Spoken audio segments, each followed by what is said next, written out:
যে কোনো বাধাই পেরোতে পারবেন চাণক্য নীতি মেনে চললে। মানুষকে সামনের দিকে অগ্রসর হতে সাহায্য করে সমস্ত চাণক্য নীতিগুলি। চাণক্যের বলা পরামর্শগুলি তাই আজও সমানভাবে প্রাসঙ্গিক। আচার্য চাণক্য হলেন মহান দার্শনিক, কূটনীতিবিদ এবং পণ্ডিত।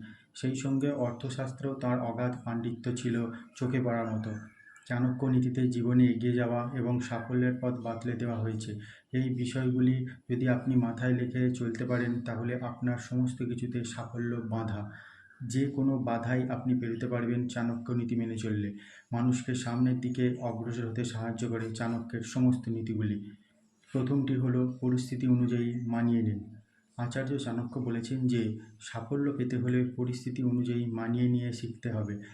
চাণক্য মনে করেন যে কখনো কখনো লোকেরা আপনার সরল প্রকৃতির সুবিধা নিয়ে ফেলে।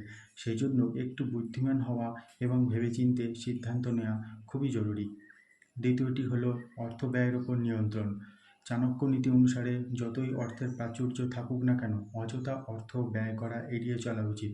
ভবিষ্যতে কঠিন সময় এড়াতে অর্থ জমিয়ে রাখুন। অর্থ সঞ্চয়ের অভ্যাস আপনার ভবিষ্যতের জন্য উপকারী হবে। সঞ্চিত অর্থ থাকলে আপনি সহজেই যে কোনো সংকটের মোকাবিলা করতে সক্ষম হবেন। তৃতীয় হলো লোভ থেকে দূরে থাকুন। লোভের কারণে অনেক সময় মানুষই ইচ্ছাকৃতভাবে ভুল পথে চলেন, যে কারণে তাকে ভবিষ্যতে সমস্যা করতে হয়। তাই কোনো সিদ্ধান্ত নেওয়ার আগে সঠিক বেঠিক চিন্তা করুন। লোভের বশবর্তী হয়ে কোনো সিদ্ধান্ত নেওয়া থেকে বিরত থাকুন। লোভ পরিহার করে সিদ্ধান্ত নিন। চতুর্থ হলো কঠোর পরিশ্রমের মাধ্যমে সাফল্য লাভ। চাণক্য নীতি অনুসারে কঠোর পরিশ্রম এবং গুণ কোনো ব্যক্তিকে অর্থ উপার্জনে সাফল্য দেয়।